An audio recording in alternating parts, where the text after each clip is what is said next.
Erica McIntyre, Content Director of Jason's Connection. Today I'm going to be interviewing our founder, Jason Harris, and Justice Richard Bernstein. Jason, tell us a little bit about yourself. I'm from Cincinnati, Ohio. I got diagnosed with a learning disability when I was younger, and NLD when I was about a teenager from looking at boarding schools.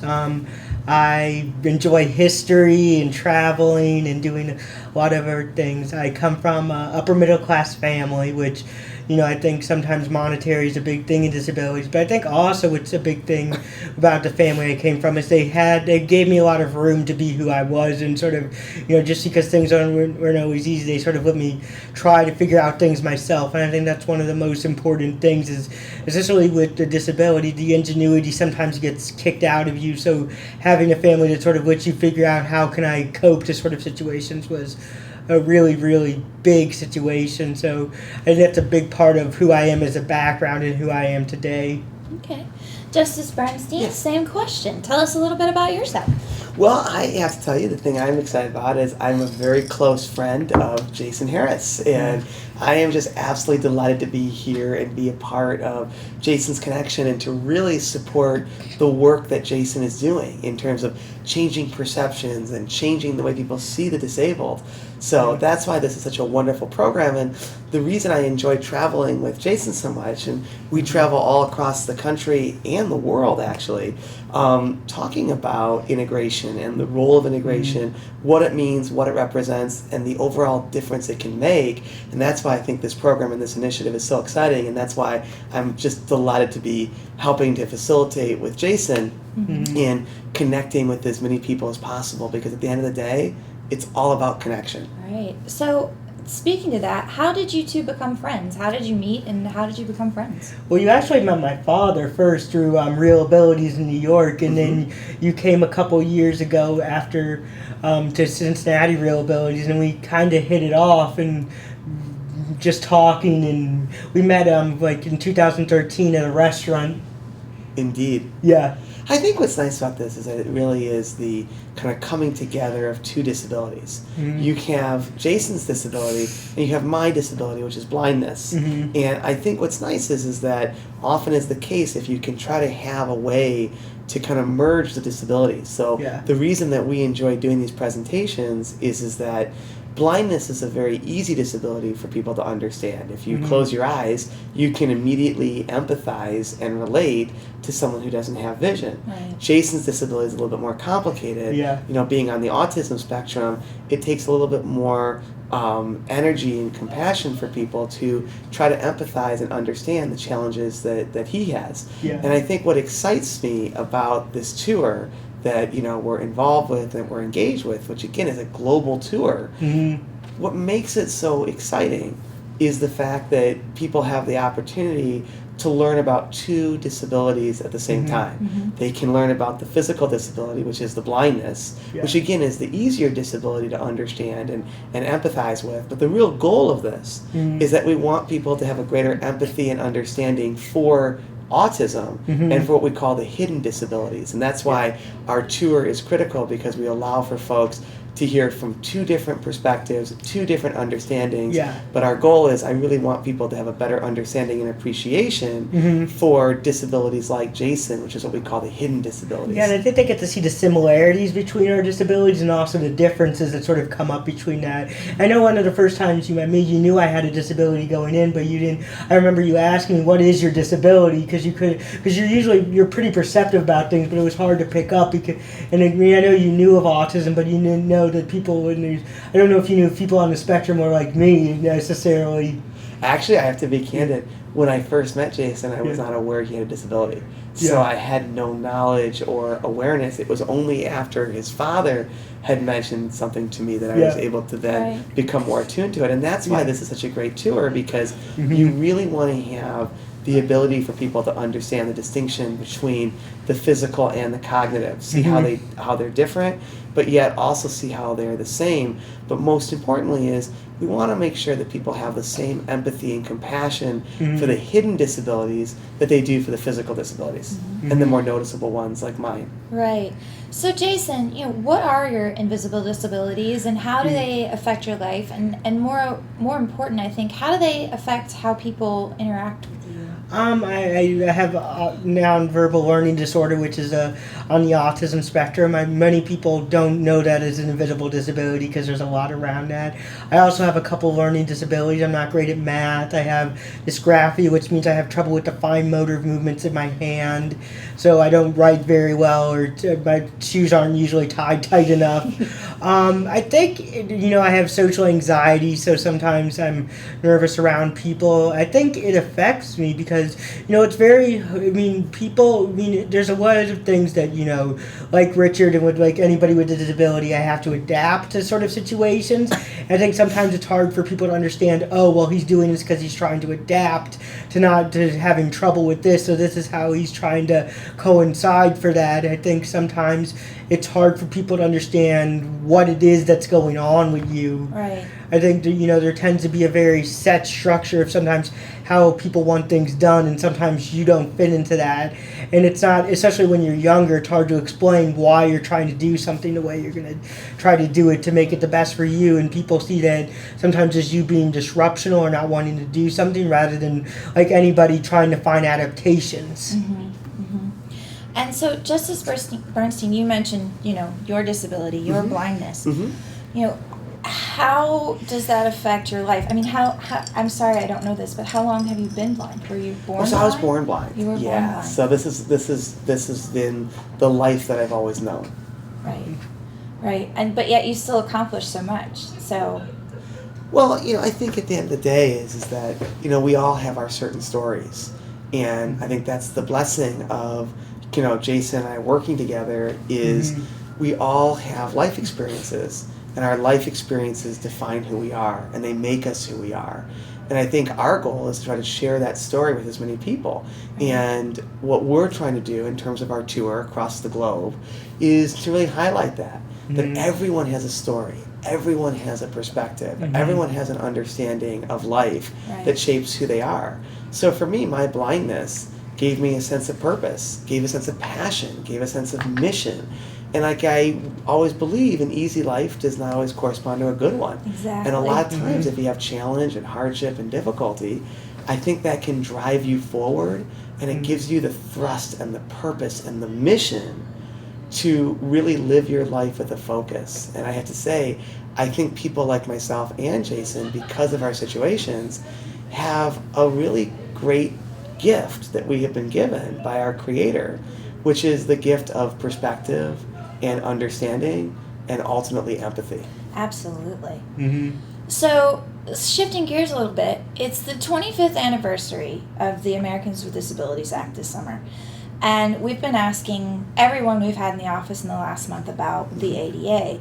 So, what do you think it's achieved, and how far do you think we have left to go? I'll let Jason field that one first. I think it's achieved somewhat of getting recognition in the door and starting legislation. I still think there's a long way to go. Some of the things that the ADA cover, like employment, are still very high rates of unemployment with people with disabilities, and there's still some things with accessibility and stuff. But I think some of that's not going to come through legislation. I think some of that's going to come from public perception and people understanding that it's not just, we're giving these people these things. It's that if people have what they need, they can be able to contribute back to society. And I think that's something that's hard to legislate. That's about public perception, and then you can sort of put legislation in. I think that it's a big deal that the ADA was passed. I think there's still a long way to go, though, for people to have recognition and also being able to be legally protected in some ways. Right.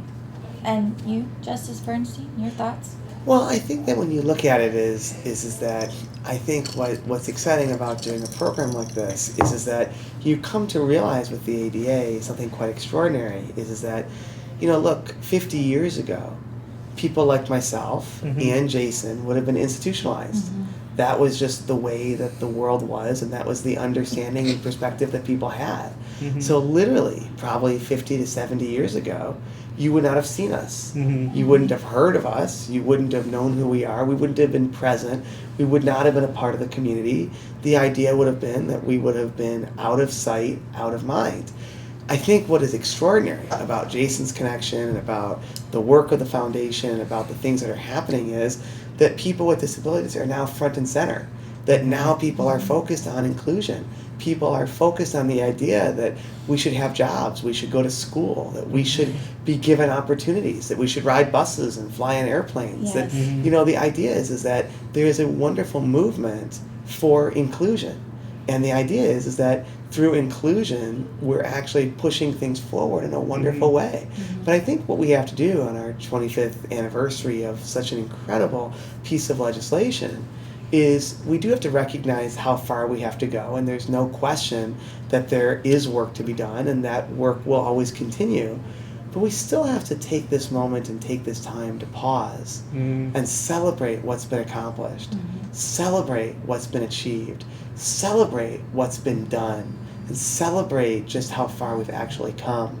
Because so often we're always focused on looking forward, which is essential, but we have to look back and realize just how far we've actually come. Right. So I know, Jason, you don't like to call yourself an advocate. Yeah. But you really are.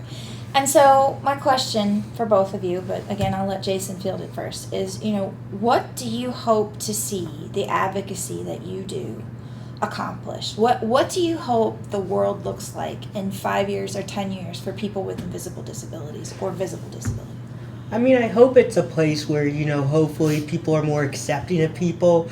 I mean, I think that, it's not, people's lives aren't all about that. I mean, most of my life isn't about disabilities. There's a certain part, and I think a lot of people want to have, there's a big movement towards sort of a normalcy of things, talking about beauty and health and different things where people can talk about different things that they want to. It doesn't have to be focused on these sole issues, that we can sort of see a commonality between some of us, because I think there's a lot of things that we come together with, and I think there's a lot of things that me and Richard come together with other than just disabilities, that we both love to travel, we both love these big ideas and social justice, and I think there's, I think having an idea that there's more that connects us than just these just little labels, I think is really important. I think that people sort of see that, and that people are capable of a lot of things. Absolutely.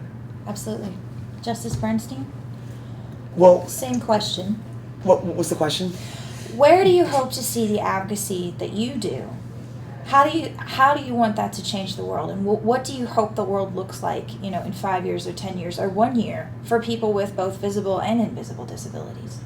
Well, I think, unfortunately, as a justice, I'm not able to advocate anymore, which is one of the challenging things about this position. But I think what it really comes down to is that we just have to look at the fact that things are only going to continue to get better, and that things are only going to grow, and that there's a lot to be excited about, there's a lot to be enthusiastic about. And I think what we have to come to realize is that, at one time, things that which were considered to be extraordinary have now just become ordinary. And that's the most incredible blessing about how far we've come. You see people with disabilities on buses, you see them in schools, you see them in education, you see them at jobs. Yes. I mean, it's just a whole different world. And I think really the reason that a movement is going as well as it is because things that at one time people would consider to be truly remarkable and extraordinary are now ordinary. You don't think about a disabled person when you get on a bus. You don't think about a disabled person when you're flying, because it's now just part of the common fabric and understanding. And that is the true way of being able to see how far things have come, what's been accomplished, and what's been achieved. And I think really Jason's connection, for all intents and purposes, is a celebration. It's a celebration of these achievements. It's a celebration of these accomplishments. But really what Jason's connection is about, it's about bringing people together. It's about allowing souls to find each other. And I think at the end of the day, the one great thing about disability is it's a common thread that allows for the coming together of all people. Right. So this is a question that I wanted to ask you earlier. why are you friends? We know how you became friends, Yeah. but why are you friends? And tell us just a little bit about some of the places that you've gone together. I know sometimes when you speak publicly, you do a talk on friendship and travel. Yeah. And just talk a little bit about your friendship and some of the things you've done together traveling. We've done a bit together traveling. I mean, you visited me in London when I was doing the semester abroad there. I think there's a lot of things that we have in common, like interests and stuff that goes pretty well towards things. I mean, we both like traveling. I mean, I think we're both into... I mean, my dad's a lawyer, he's a lawyer, so I know a little bit about law. I don't know. I think there's a lot of things that we just... I don't know. I think it's hard to pinpoint, like, exactly why you're friends with anybody, but I think there's some things that we definitely have in common and some things that we definitely, enjoy talking about together. Right. So Jason is one of the most positive people that you'll ever spend time with. Absolutely. There are certain people that bring out the best in absolutely everyone. When you meet with them, when you spend time with them, they literally bring out the absolute best in everyone they meet and in everyone they interact with. When you have a chance to spend time with Jason, you get a chance to be with someone who literally has a spirit and has a soul that has such an energy and an enthusiasm and a warmth and a love of people. We have literally gone everywhere from Europe to all across the United States. Yeah. And I believe that there is future works to travel even more, cover more territory, and go to more places. But what you will find when you spend time with Jason is that you will find someone who literally has such an optimistic, positive spirit in terms of life and how he lives it and what he does and the joy that he brings, that it is nothing short of remarkable. I have never met anyone who has such a positive and enthusiastic outlook on life the way that Jason does, and his positivity is so genuine and so sincere that it's infectious, and it rubs off on all the people that he meets with and spends time with. And he's one of those people that the more you spend time with him, the better he gets. There's very few people who get better over time, and he's one of those people, and I think it's because of his positive, energetic, vibrant spirit that really brings people together and brings people closer to him. Right. So it's a privilege and a blessing to know someone who has that kind of outlook on life because it enhances your life and makes it better. I've worked here for 7 months at Jason's Connection, and that has absolutely been my experience of working with Jason Harris. Indeed. And it's what gets me excited about coming in here to work and to do this stuff. And you should see when he goes to schools. I'll just tell you, we were in Houston, Texas. We were speaking at a school to hundreds of students. And what's remarkable about Jason, and I think this is a very unique gift that he was blessed with, is that there are so many people that have siblings that have autism. That their brother is autistic or their sister's autistic. What is remarkable about Jason, and I haven't come across too many people who are able to do this, but Jason is on the autism spectrum, but yet he's able to communicate at a very advanced level. So what happens is that he has the ability to merge two worlds. He has the ability to merge the world of autism with the world of non-autistic people. Right. So that those who are non-autistic can understand more about autism from someone who's on the spectrum. And what is remarkable about what happens, especially when he speaks at a school, is you will see brothers and sisters of autistic children will be completely engaged with Jason, because what happens in the period of time that they're gathering and they're meeting is that Jason allows for them to experience and understand the world that their brother or sister lives in in a way that their brother and sister isn't able to communicate it for themselves. Yeah. That's why it's so compelling. It's a tremendous gift to have someone who's able to bridge two worlds, understand the two worlds, appreciate the two worlds, but also be able to go between the two worlds. Exactly. And that was one of my favorite things too, is being able to be in Houston and people ask me questions and sort of say what they want to know about things and sort of be able to open up about what their experiences are and be able to hear from me, because I thought it was such a give and take between us, and they, I learned from them and they learned from me, and it felt very that we were on the same level. We were just having conversations with each other about trying to get an understanding.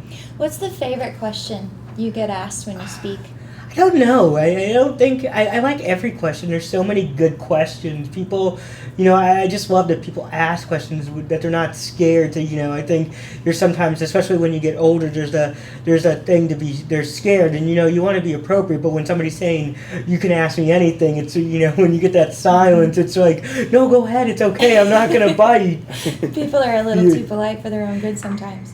Well, but he's able to let people feel comfortable. Right. And so I think what happens is that the more that he communicates and the more that he speaks, what will happen is that people really get excited about asking him questions. And especially in schools, you find that the kids really open up to him because, again, there are so many kids that have autism in their family. It's such a common experience. It's a common experience. I've never seen anything like it, where literally, like, the assembly has to end.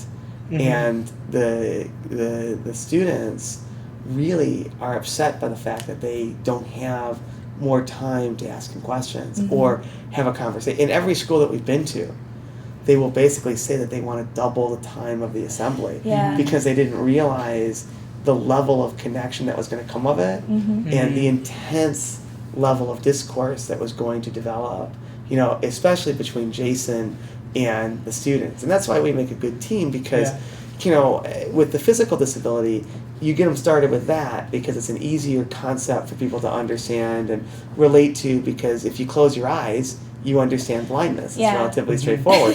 With autism, it's a little bit more complicated, a little bit more challenging. So if you start with the more simple connection, which is, okay, if you close your eyes, you understand what it means to have no vision. But autism, again, takes a little bit more work in order to understand and really appreciate what it is. So we get it started kind of dealing with the easier stuff, which is blindness. And then once that warms them up, then they really feel comfortable talking with Jason about his disability. Yeah, and I think it's really insightful too, because people have a lot of questions and they want to know why it is that maybe somebody does something that way, or why it is that I do what I sort of have I been able to do. I mean, I think one of the most powerful questions was somebody who asked me, do you feel like sometimes people just tell you do something well because they expect you? And I was like, yeah, I think there is times where people just tell you do something well, and it's hard to sometimes know, but I think there are times where you got to know you do things well too, and people will tell you that. So what else would you guys like to share with our viewers today about yourselves, about your speaking, about anything? I don't know. I think, I think the biggest thing is just be open to people and, don't judge too quickly. I think we all have a tendency to just think we know who people are before we know them. And I think, just getting to know people is one of the most important things I've learned. And even if, I may not understand something about somebody, it doesn't mean that they're wrong or... Justice Bernstein? I would just say that this is a time for people to be inspired. This is a time for people to be excited. This is a time for people to be enthused. This is a time for people to be proud of how far we have all come and the changes that have been made. I think what we really celebrate is the fact that this is a time for folks to be able to feel good, to feel empowered, to feel enthused, to be excited. This is a time for folks to really celebrate what has been accomplished and what has been achieved. And this is a time to move forward in terms of employment and educational opportunities, while at the same time celebrate what's been accomplished and what's been achieved to allow for us to get to the point where we're already at. Well, thank you both so much for talking with us today. Thank you. But I would just say one more quick thing. I think this is what Jason and what Jason's Connection's about, and what they have done such an incredible job with. At the end of the day, what we're all striving to do, and what gives us the most amount of joy, is allowing for souls and spirits to be brought together. And the more that people become brought together the more that people can interrelate, the more that people can connect, the greater the world is, and the more that we all have a chance to look forward to the future. Absolutely. Yeah. Thank you so much again. Thank you. Thank you. Thank you so much again for watching today, and always visit us on the web at jasonsconnection.org.